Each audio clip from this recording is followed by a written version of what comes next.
पुरी का जगन्नाथ मंदिर 4 धामों में से एक है।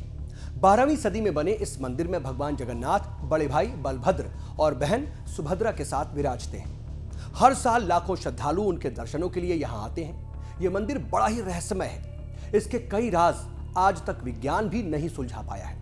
इन सब के बारे में आपको आगे कभी किसी और वीडियो में बताएंगे, लेकिन आज हम जिस चीज के रहस्य और उसको लेकर हो रहे विवाद के बारे में आपको बताने जा रहे हैं वो है इस मंदिर का रत्न भंडार।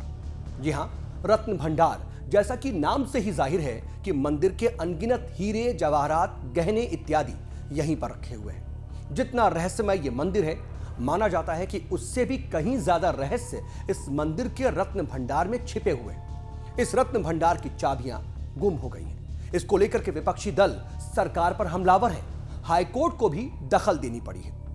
कहते हैं इस रत्न भंडार की रक्षा बेहद खतरनाक जहरीले सांप करते हैं। हम ये बात सिर्फ कही सुनी बातों के आधार पर नहीं कह रहे, बल्कि सरकारी अधिकारी खुद इसके प्रत्यक्ष प्रमाण हैं। इस रत्न भंडार के 2 हिस्से हैं, एक बाहरी चैम्बर और दूसरा अंदरूनी चैम्बर। बाहरी चैम्बर में भगवान के रोजाना पहने जाने वाले गहने रखे जाते हैं। अंदरूनी चैम्बर में बेशुमार खजाना है। रत्न भंडार में 7 कमरे बताए जाते हैं। रत्न भंडार को खोलने की आखिरी कोशिश साल 1984 में हुई थी। उस समय भी इसके सिर्फ 2 कमरों को ही खोला जा सका था। अंदर बिजली की व्यवस्था नहीं है, इसीलिए तेल के दिए ही यहां पर जलाए गए थे। टीम के सदस्य सिर्फ गमछा पहनकर अंदर गए थे, लेकिन एक सीमा से आगे जाते ही उन्हें सांपों के फुफकारने की भयानक आवाजें सुनाई देने लगी, जिसके बाद सर्वे का काम बंद करना पड़ा। इससे पहले रत्न भंडार सिर्फ 1978, 1926 और 1905 में ही खोला गया था। 1978 में रत्न भंडार के कमरों को खोलकर वहां रखे सोने चांदी के गहनों और जेवरातों की आखिरी बार लिस्ट बनाई गई थी। साल 2018 में ओडिशा के कानून मंत्री प्रताप जेना ने विधानसभा में बताया था कि भंडार में क्या क्या मिला था। उन्होंने बताया था कि साल 1978 में यह सर्वे 13 से 23 मई तक चला था और इस दौरान बनाई गई सामान की लिस्ट बताती है कि भंडार गृह में 120 किलो से ज्यादा सोना, 221 किलो चांदी के गहने, जेवरात और बर्तन आदि मिले थे। सोने और चांदी की 14 चीजें ऐसी थीं जिनका वजन नहीं किया जा सका था। मंत्री ने बताया कि इसके पीछे कई वजहें थी, लेकिन उन वजहों का खुलासा नहीं किया। इसके बाद अप्रैल 2018 में पुरी मंदिर के रत्न भंडार को खोलने की एक बार फिर कोशिश हुई। हाईकोर्ट ने एएसआई को निर्देश दिया कि अपनी निगरानी में रत्न भंडार को खुलवाएं और देखें कि वहां पर क्या क्या रखा है। 34 साल के बाद रत्न भंडार को खोलने के लिए 16 लोगों की टीम बनी। 4 अप्रैल 2018 के दिन टीम मंदिर के रत्न भंडार के अंदर पहुंची, लेकिन इनर चैम्बर में प्रवेश नहीं कर पाई क्योंकि रत्न भंडार के अंदरूनी चैम्बर की चाबियां गायब हो चुकी थी।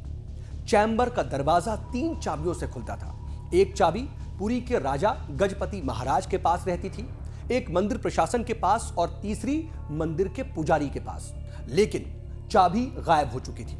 पुरी मंदिर के रहस्यमय रत्न भंडार की चाबियां गुम होने की खबर कई महीनों बाद मीडिया में आई। खबर बाहर आते ही जबरदस्त हंगामा हो गया, जनाक्रोश फैल गया। राजनीतिक दल, पुरी के शंकराचार्य स्वामी निश्चलानंद और अन्य संगठनों ने सरकार के खिलाफ मोर्चा खोल दिया। सड़कों पर उतरकर प्रदर्शन होने लगे। हालांकि इस बीच मंदिर के रिकॉर्ड रूम में चैम्बर की डुप्लीकेट चाबियां मिलने का दावा जरूर किया गया, लेकिन सवाल यह उठा कि डुप्लीकेट चाबियां कब बनी, क्योंकि मंदिर के रिकॉर्ड के अनुसार असली चाबियों की नकल बनाने का कोई जिक्र कहीं मौजूद नहीं था। लेकिन लोगों का गुस्सा शांत नहीं हुआ। हालात को संभालने के लिए मुख्यमंत्री नवीन पटनायक ने 4 जून 2018 को एक न्यायिक आयोग का गठन कर दिया। असली विवाद इसी के बाद शुरू हुआ। रत्न भंडार की चाबियां खोने के मामले की हाईकोर्ट के रिटायर्ड जज जस्टिस रघुवीर दास ने जांच की। 30 नवंबर 2018 को उन्होंने 324 पेज की अपनी विशालकाय जांच रिपोर्ट सीलबंद लिफाफे में ओडिशा सरकार के गृह विभाग को सौंप दी। दिन बीते, महीने बीते, साल बीते, लेकिन सरकार ने वो रिपोर्ट विधानसभा में नहीं रखी। विपक्षी दलों ने रिपोर्ट सार्वजनिक करने की मांग को लेकर के मुख्यमंत्री नवीन पटनायक के खिलाफ मोर्चा खोल दिया। आरोप लगने लगे कि रत्न भंडार के अंदर से बेशकीमती खजाना शायद गायब कर दिया गया है। इसीलिए ना तो इनर चैम्बर की चाबियां दी जा रही हैं और ना ही उनके गुम होने पर न्यायिक रिपोर्ट दिखाई जा रही है। केंद्र सरकार ने भी सवाल उठा दिए। तत्कालीन केंद्रीय मंत्री धर्मेंद्र प्रधान ने भी आरोप लगाया कि सीएम नवीन पटनायक ने जनता की आंखों में धूल झोंकने के लिए न्यायिक आयोग बनाया था, इसीलिए रिपोर्ट को सार्वजनिक नहीं किया जा रहा है। समय बीतता रहा, मामला प्रशासनिक दफ्तरों से निकल करके अदालत की चौखट तक भी पहुंच गया। कांग्रेस और बीजेपी लगातार इसे लेकर के सत्ताधारी बीजेडी पर हमलावर रही। अब ओडिशा हाईकोर्ट ने बीजेडी सरकार से उस न्यायिक रिपोर्ट के स्टेटस के बारे में जवाब तलब किया है। पुरी के एक्टिविस्ट दिलीप बराल की याचिका पर हाईकोर्ट ने चीफ सेक्रेटरी और लॉ सेक्रेटरी को सरकार का जवाब दाखिल करने का आदेश दिया है। कोर्ट में इस पूरे मामले पर अगली सुनवाई अब 10 जुलाई को होगी।